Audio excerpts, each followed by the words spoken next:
Di suatu sore yang tenang, Ishak, Ben, dan Mary bermain di taman kecil di depan rumah mereka. Ben mendorong pelan ayunan tempat Mary duduk, sementara Ishak duduk santai di bawah pohon, asyik membaca buku favoritnya tentang kekuatan yang tak terlihat. Gaia. Setiap kali aku dorong ayunan, Mary langsung meluncur ke depan. Tapi kalau aku berhenti dorong, ayunannya akan berhenti sendiri. Kok bisa gitu, Ishak? Itu karena kamu memberi gaya, Den. Dorongan atau tarikan membuat benda jadi bergerak. Saat kamu berhenti, gaya gesek udara dan gravitasi membuat ayunan perlahan melambat dan berhenti. Jadi, selama aku bergerak, selalu ada gaya yang bekerja. Tapi kenapa ya? Kadang benda tetap diam walau ada gaya dorong. Nah, itu karena sebenarnya ada dua gaya atau lebih yang bekerja saling berlawanan dan besarnya sama. Akibatnya, resultan gayanya 0 dan benda tetap diam. Oh, jadi gaya bisa saling meniadakan. Kayak tarik tambang dengan kekuatannya yang seimbang ya. Tepat sekali, Mary. Kalau dua gaya sama besar tapi berlawanan arah, benda akan tetap di posisi seimbang. Itulah yang disebut gaya-gaya seimbang. Gaya adalah tarikan atau dorongan yang dapat membuat suatu benda bergerak, berhenti, atau berubah arah. Namun, bila beberapa gaya bekerja dengan arah berlawanan dan besarnya sama, maka resultan gayanya 0. Pagi itu, Ben mengajak Ishak dan Mary untuk belajar bersama di sebuah gudang di samping rumahnya. Dengan semangat, Ben membuka pintu gudang yang sudah lama tak terpakai. Kemudian ia merapikan ruangan itu agar nyaman dipakai. Ketika Ben mencoba menggeser sebuah meja kayu besar, ia terkejut. Meja itu terasa sangat berat, seolah-olah ada yang menahannya. Aduh, meja ini berat banget, Ishak. Aku udah dorong dari tadi, tapi nggak bergerak juga. Itu karena daya dorongmu kalah kuat dengan gaya gesek yang menahan meja, Ben. Kalau kamu dorong lebih kuat, resultan gayanya baru cukup buat bikin meja bergerak. Berarti ada banyak gaya yang kerja bareng ya? Bukan cuma gaya dorong dari aku aja. Tepat, Mary. Kalau dua gaya searah, resultannya bertambah. Tapi kalau berlawanan, mereka saling melurangi. Resultan inilah yang menentukan apakah benda bakal diam atau bergerak. Resultan daya. Maksudnya, daya-daya yang dijumlahkan gitu ya, Ishak? Betul. Ada daya dorong dari kamu, daya gesek yang nahan, daya berat ke bawah, dan gaya normal dari tanah yang mendorong ke atas. Semua saling memengaruhi. Ishak, pintu ini susah banget dibuka di awal. Dan ada bunyi krep pas mulai gerak. Tapi kalau udah jalan malah ringan. Kenapa bisa gitu sih? Itu karena kamu lagi ngelawan dua hal sekaligus, Ben.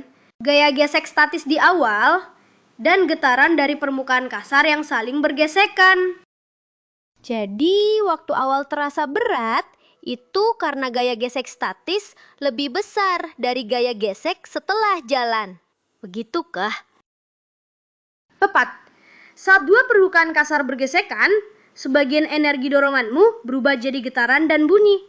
Itu sebabnya terasa bergetar dan terdengar suara kecil. Berarti bunyi kret itu dari permukaan yang saling nyangkut dan lepas gitu. Betul sekali. Gaya gesek statis menahan benda supaya diam. Begitu kamu bisa nalain itu, yang tersisa cuma gaya gesek kinetis, dan itu lebih kecil. Pagi itu, Ishak, Ben, dan Mary datang ke sekolah meski sedang libur. Rasa ingin tahu mereka soal sains membuat langkah kecil yang akan menuntun mereka pada sebuah pelajaran tentang gaya gesek yang selalu bekerja di sekitar kita. Waduh, hampir saja aku jatuh, Ishak. Jalanan ini licin banget. Kayaknya gaya gesek itu malah nyusahin ya. Sebaliknya, Ben, justru kamu hampir jatuh karena nggak ada cukup gaya gesek antara alas kakimu dan jalanan. Gesekan itulah yang membantu kita berdiri tegak dan berjalan. Jadi, daya gesek itu terkadang menyelamatkan kita juga ya. Bener, tanpa gesekan kita nggak bisa jalan, menulis dengan pensil, atau menghentikan kereta. Itu semua contoh gaya gesek yang menguntungkan. Tapi di sisi lain, benda yang bergesekan bisa jadi panas, dan gesekan juga bikin sepatu cepat aus kan? Tepat sekali, itu contoh gaya gesek yang merugikan. Karena itu, kita kadang memberi minyak biar gesekannya berkurang. Tidak semua yang menahan itu menghalangi. Kadang, gaya yang tampak menghambat justru menjaga kita tetap seimbang di dunia yang terus bergerak. Karena itu, mari kita jelajahi bagaimana 3 hukum Newton bekerja di balik setiap peristiwa itu. Isak, aku penasaran deh. Apakah semua gerakan benda di dunia ini bisa dijelasin dengan perhitungan? Iya, Ishak. Maksud Ben, apakah semua gerakan itu sebenarnya punya rumusnya sendiri? Tepat sekali. 3 hukum Newton bisa menjelaskan hampir semua gerakan yang kita lihat sehari-hari. Berikut penjelasannya. Setiap benda akan tetap diam atau bergerak lurus beraturan jika tidak ada gaya yang bekerja padanya. Ini disebut hukum inersia atau hukum kelembaman. Buku di atas meja tidak akan bergerak kalau tidak ada yang mendorong atau mengangkatnya. Ketika kamu naik kereta yang dihentikan secara mendadak, tubuhmu akan terdorong ke depan karena tubuhmu berusaha mempertahankan geraknya sebelumnya. Dari 2 contoh itu, kita belajar bahwa benda cenderung mempertahankan keadaan awalnya, baik diam maupun bergerak. Percepatan yang dialami benda berbanding lurus dengan gaya yang diberikan dan berbanding terbalik dengan masanya. Hukum ini mengatakan bahwa percepatan sebuah benda tergantung pada gaya yang diberikan dan masanya. Semakin besar gaya yang kamu berikan, makin cepat benda bergerak. Tapi kalau masanya besar, kamu perlu gaya yang lebih besar juga. Setiap gaya aksi selalu menimbulkan gaya reaksi yang sama besar, tetapi berlawanan arah.